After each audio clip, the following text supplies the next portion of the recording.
got a lot of newness here. A lot of the guys were talking about how, RJ and Armando in particular, about how they think it's a good thing. That there's a lot of experienced guys that were captains elsewhere, and they've brought a lot of gravitas and experience and motivation to what they're doing here. How has that kind of played out for you, seeing all these new, older guys come together? Well, I like the pieces that we've added. I mean, there's 7 returning players and 7 new players, and I really,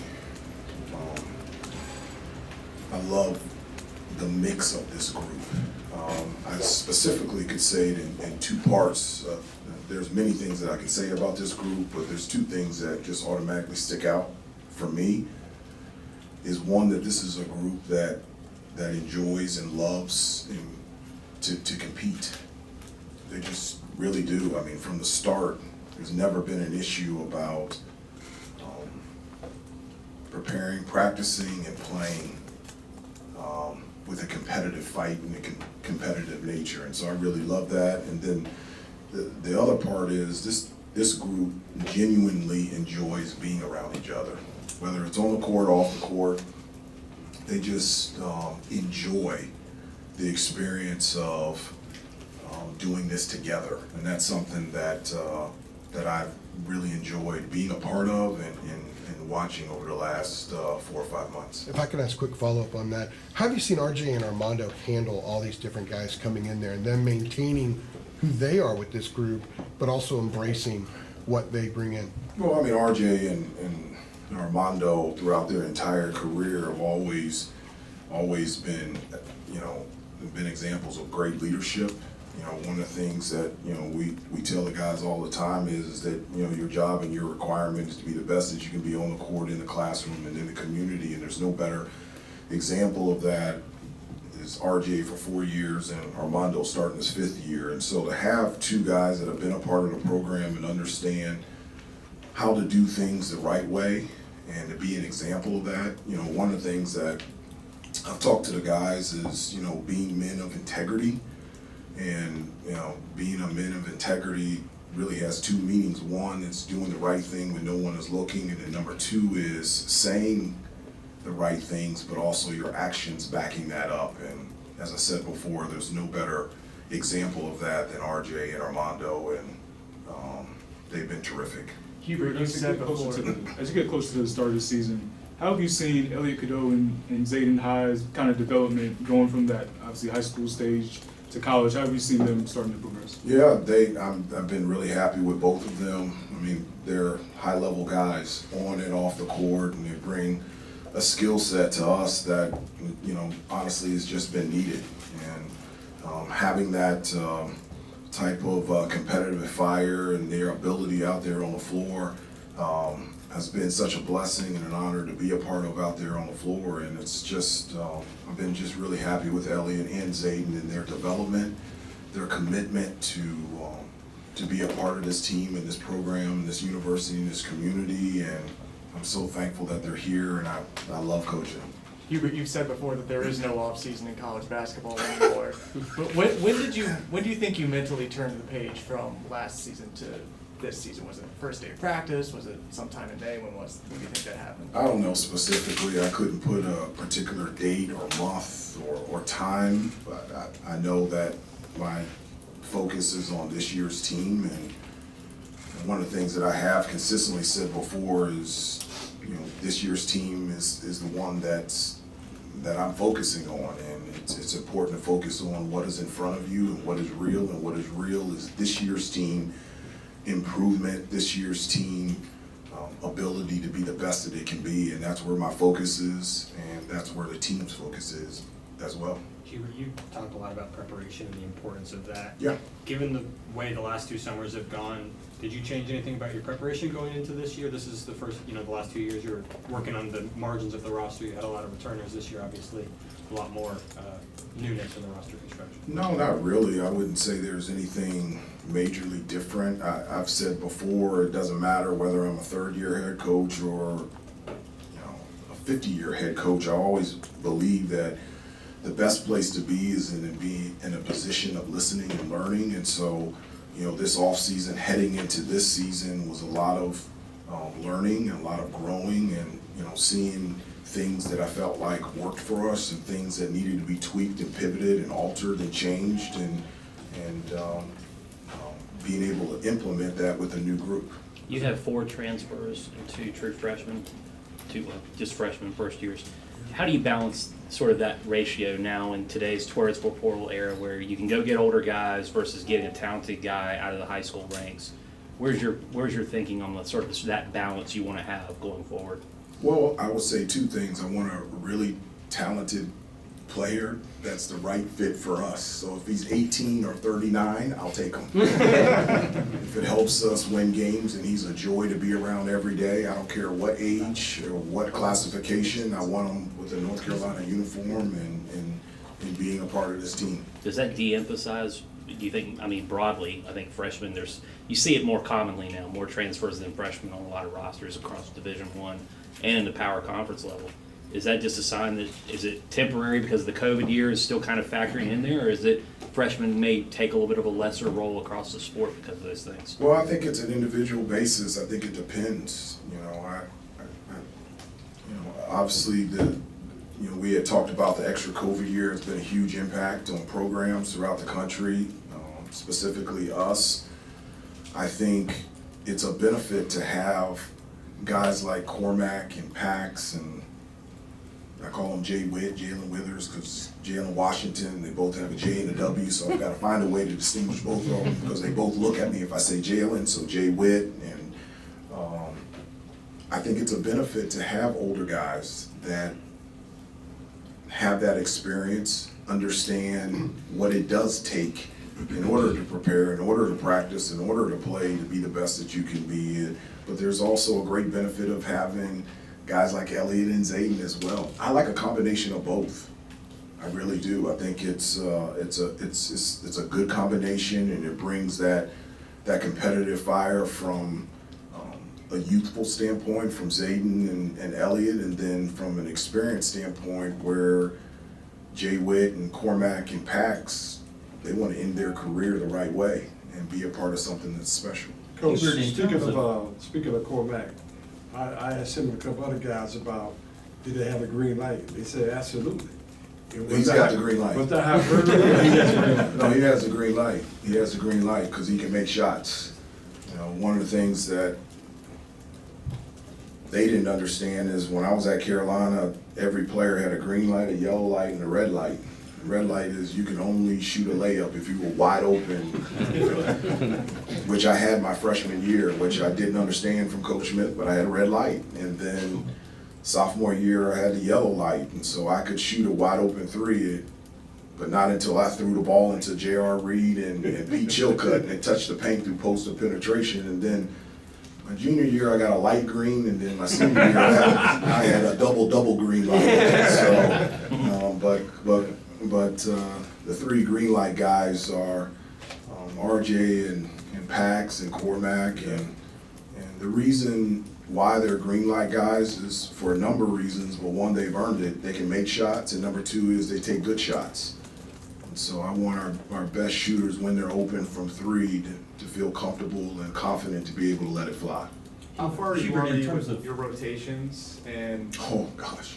also just the style of play that we can expect? Well, the style of play, I mean, we're one of the things that I wanted to change or do a better job this year compared to last year is just our tempo.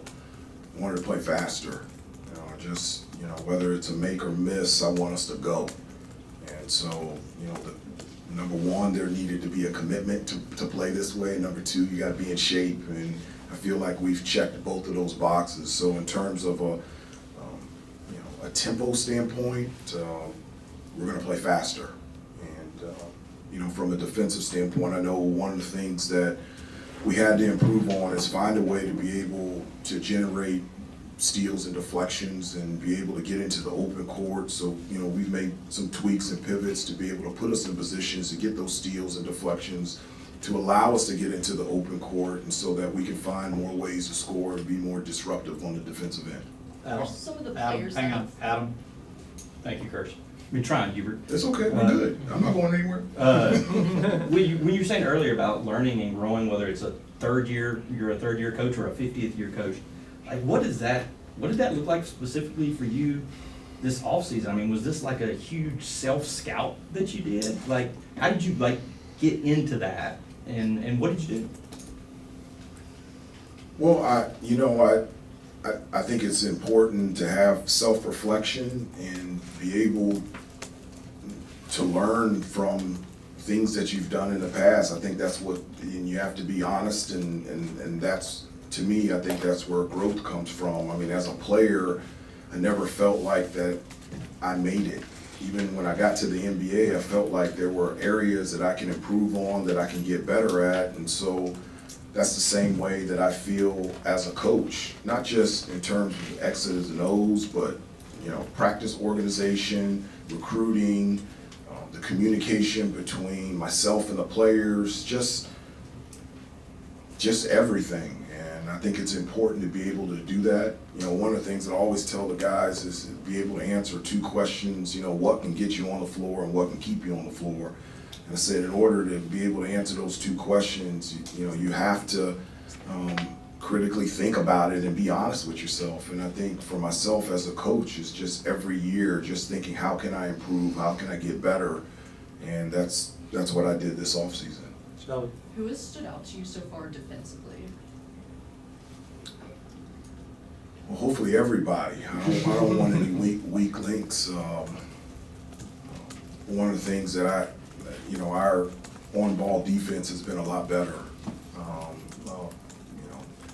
Our overall pressure and impacting the ball early in the preseason has consistently been better. I think another area that has been better, we've got more guys that can really guard, whether it's a big being able to play a guard out on the perimeter and a guard being able to guard a big down low on a post. And when you have that ability to be able to have that versatility on the defensive end, it allows you to be more creative and do some different things out there. And I think that's one of the things that I, from a defensive standpoint, that I think it was important for us to change is just to change pitches from a defensive standpoint. I felt like specifically last year it was a lot of man-to-man defense, but there wasn't any changes in terms of different types of looks. And that's something that we've talked about, and I feel like we have the ability to do that because of the individual defense that we have from top to bottom.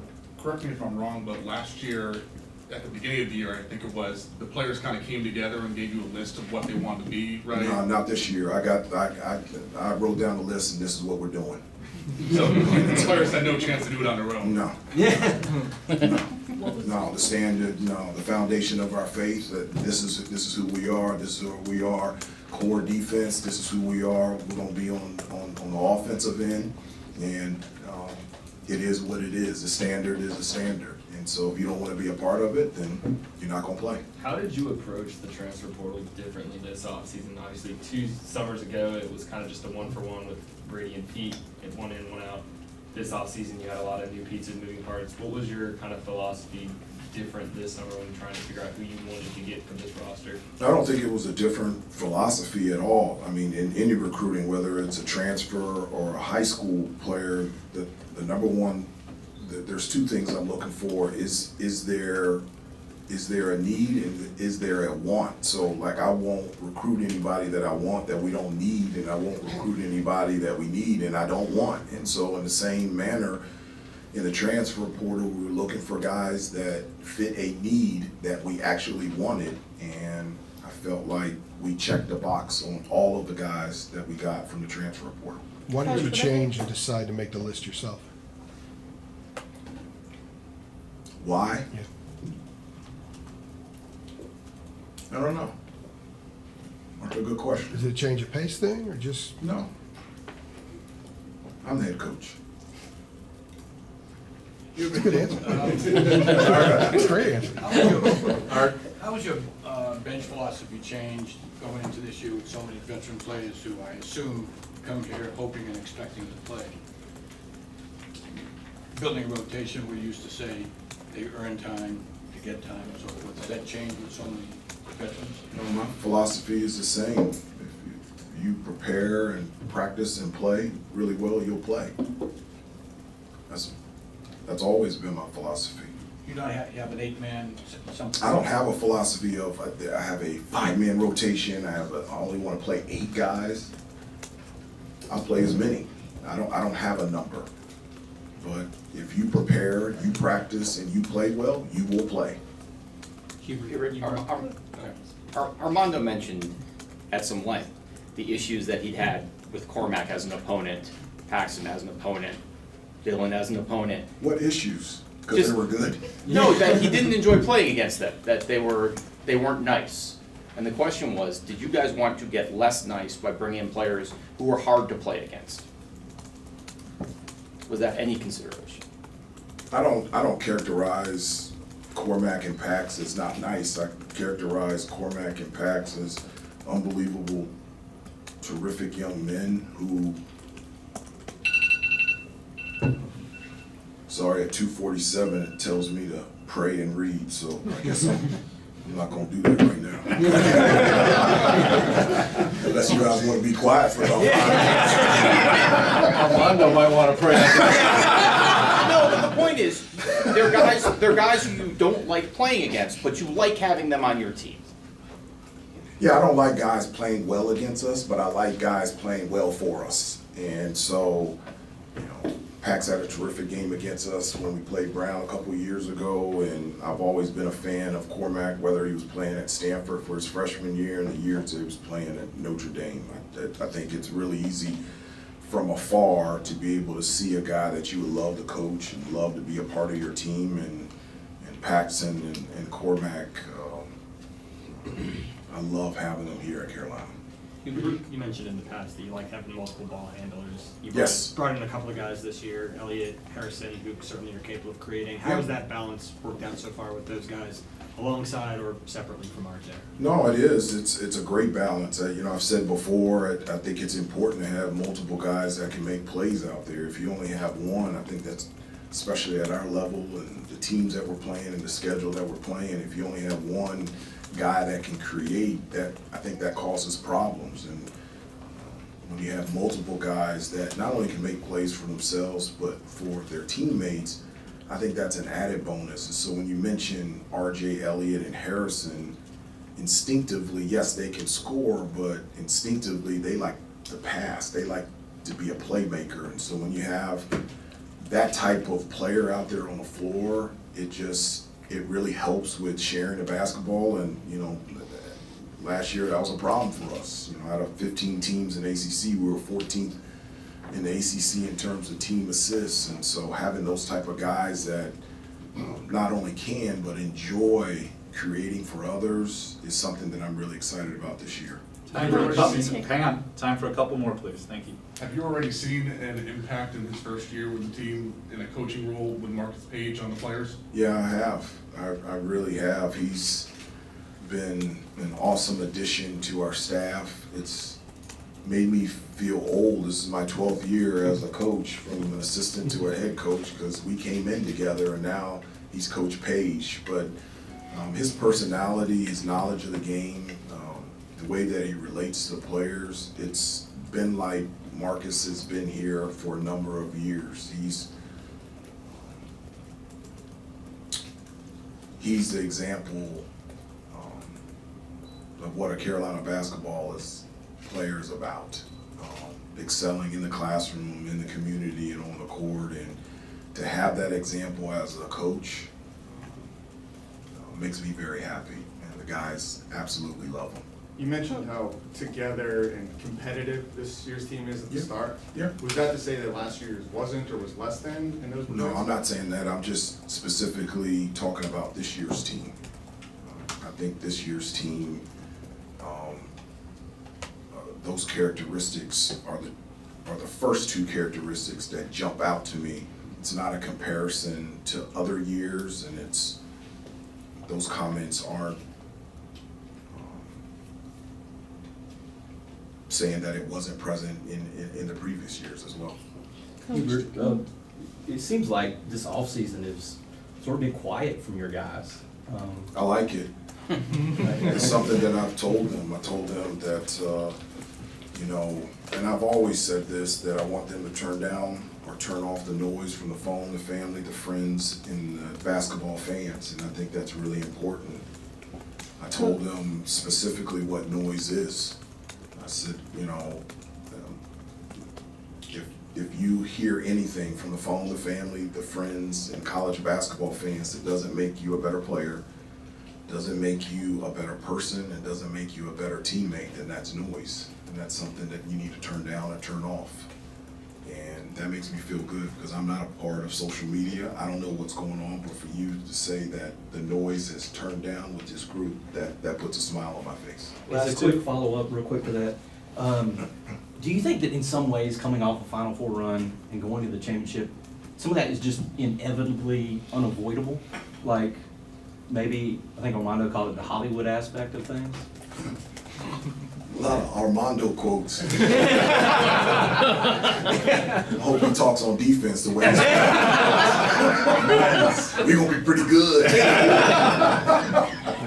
That's my guy. What's your question again? Armando has gotten me all befuddled. Is it in some ways unavoidable, coming off a Final Four run in a national championship game, to sort of get I think it's roped into unavoidable. that? I think it's unavoidable here. This is Carolina. This is Carolina. So irregardless, it doesn't matter what year, what season, the expectations of this team and of this program never changes. And so it's unavoidable every year here at Carolina. And so you're just gonna have to deal with it. And you're gonna have to thrive in this type of atmosphere where everyone is looking, everyone is talking, everyone is paying attention, and you have to be able to put yourself in a position to be successful. It is what it is. If you don't want the light shining on you, then this isn't the place for you. And so I don't think it really matters whether going to the championship game or not. The spotlight is on you when you come to play at Carolina. Last two quick questions, please. Nia, then RL. Make them quick, please. Coach Davis, can you just kind of take us through that statement that you've been building for your program these past couple of weeks? Why was it so important for you that each player understand the core principles of this program? Well, I don't know, like, if you don't understand where you're going, how you're gonna get there, then what are we doing? We're wasting our time. You know, I gave the guys the foundation of our faith and 5 things that, and everything that we do, that's how we're gonna roll. And I talked about this is what we're gonna look like on the offensive end and defensively. And I gave them a quiz at the beginning of the summer, and all of them got an F. And I told them I'm gonna give them another pop quiz again, and if anybody gets one question wrong, you will not practice. So the day before practice, I gave them a pop quiz, and everyone got it right. And so I don't know how you can achieve anything if you don't know who you are, don't know where you're going, and you don't know how to get there. And so it's important for everybody to be on the same page of where we're going and how we're gonna get there. And everyone got an A, they passed. RL? I heard you have a drill that requires 80 passes in 60 seconds. How is that going, and are you confident that ball movement will be better this season? Yeah, well, they did make 80 passes in a minute, but there's no defense, so they should get it. It's a warm-up drill. It's to get them moving a little bit before we start to really run. But I feel really confident about our ability to share the basketball and to move it better than last year. I really do. And I like the way that our offense is functioning so far, and I love how everyone, one of the things that I pointed out was that I think is important is to celebrate other people's successes. And you know, you guys may be able to see this the first 20 minutes of practice, but you know, when someone hits a shot, not only does that person feel good about the shot that he made, all his other teammates are celebrating just as much as well, and that's a sign of a healthy team that understands the importance of sharing the basketball. Coach, just a quick clarification. What was the quiz that you gave out that initially was failed and you said the players passed here later as a reason? I'm not going to give that to you guys. And the reason being is, not because I don't want to give it to you, I think there's some things that are meant for us. I just do. I think there are some things about this team that, not in a bad way, aren't meant for you. They're meant for us. And the important thing is that all the guys not only got the test right, they are during practice reciting what our foundation of our faith is and who we're going to be as a team. And so not only did they pass the test, they know the information and they believe in the information. I think that's important. Thank you, So I Coach. apologize. Appreciate it. Thanks, everybody. Thanks, Hubert.